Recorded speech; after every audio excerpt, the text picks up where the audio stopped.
In this video, I am going to describe that how can guarantee can be tackled in the partnership.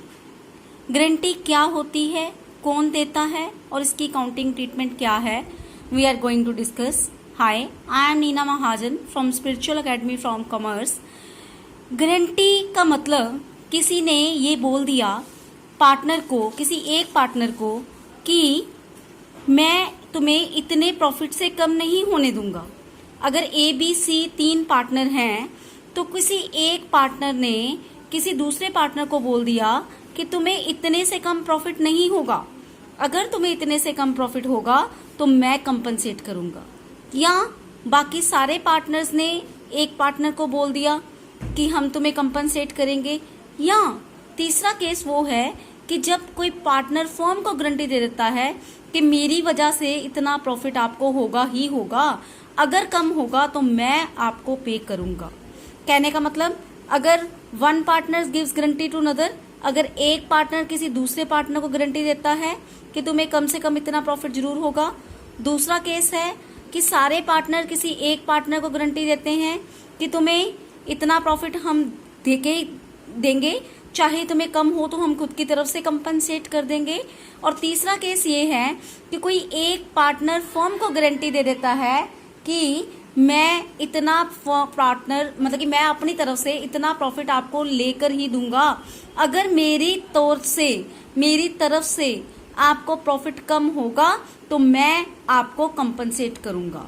तो सबसे पहले हम पहला case discuss करने जा रहे हैं. वो पहला केस कौन सा है कि एक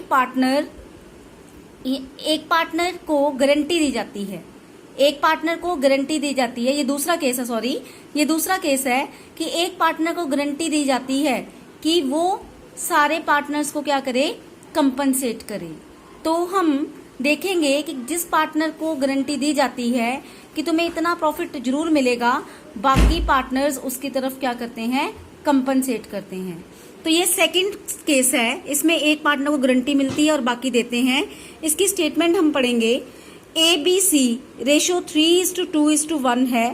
प्रॉफिट इनका 60,000 है जो कि बांटने वाला है. सी को गारंटी दी गई है कि वो उसे जो प्रॉफिट है वो कम से कम 20,000 जरूर मिलेगा. Find out the appropriation of profit. तो हम सबसे पहले profit and loss appropriation account बनाएंगे.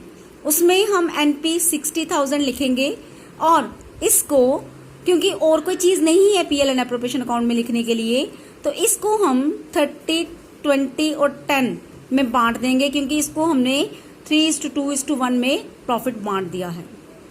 सबसे पहले इसको प्रॉफिट शेयरिंग रेशो में ही बांटना है. अब हमने देखा कि सी को प्रॉफिट 10,000 मिल रहा है. अगर 20 या 20 से ज्यादा मिलता तो हमारा काम खत्म हो जाना था, लेकिन उसे 10,000 मिल रहा है जो कि 20,000 से कम है. अगर ये 20,000 से कम है तो हमें ये देखना है कि ये कितना कम है.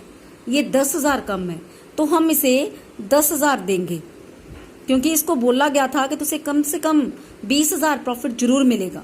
तो इसे हम 10,000 दे देंगे. अब ये जो 10,000 इसे देना है, इसे कौन कंपनसेट करेगा, ए और बी, क्योंकि इसको लिखा हुआ है कि सी को गारंटी मिली है. तो गारंटी किसकी तरफ से मिली है, फर्म की तरफ से, ए और बी की तरफ से. अब कोई रेशो नहीं दी गई कि ये जो 10,000 है वो किस रेशो में ला के देंगे. अगर कोई रेशो नहीं दी गई तो जो प्रॉफिट शेयरिंग रेशो है, ए और बी की म्यूचुअल रेशो देख लेते हैं कितनी है, 3:2. तो ये वाला जो 10,000 है वो 3:2 की रेशो में ए और बी कंपनसेट करेंगे. 10,000 को 3:2 में बांट लीजिए, आ जाता है 6,000 एंड 4,000. तो ए अपनी तरफ से 6,000 दे देगा और बी अपनी तरफ से 4,000 दे देगा. इस तरह से सी को 20,000 मिल जाएगा और सी की गारंटी वाली कंडीशन पूरी हो जाएगी. अब ए के पास कितना प्रॉफिट रह गया, 30 - 6 दैट इज 24,000. बी के पास कितना प्रॉफिट रह गया, 20,000 - 4 दैट इज 16,000. और सी के पास प्रॉफिट कितना रह गया, 10,000 पहले था, 10,000 जो उन्हें देना था, कंपनसेट करना था, वो मिल गया और इनको 20,000 मिल गया. इस तरह से हमने 60,000 के प्रॉफिट को आपस में डिस्ट्रीब्यूट भी कर दिया और सी की गारंटी वाली कंडीशन को भी पूरा कर दिया. जिस पार्टनर को भी गारंटी दी जाती है, अगर वो फर्म की तरफ से दी जाए तो इसका मतलब बाकी दोनों पार्टनर्स जो हैं उसे कंपनसेट करेंगे. अगर कोई रेशो दी गई है उसे कंपनसेट करने की तो उस रेशो में करेंगे, अगर नहीं दी गई तो जो उनकी म्यूचुअल रेशो है A:B की उसी में कंपनसेट कर लेंगे, और A के पास प्रॉफिट 24,000 रह जाएगा और B के पास 16,000 रह जाएगा। So this is the way to appropriate the profit. Thank you.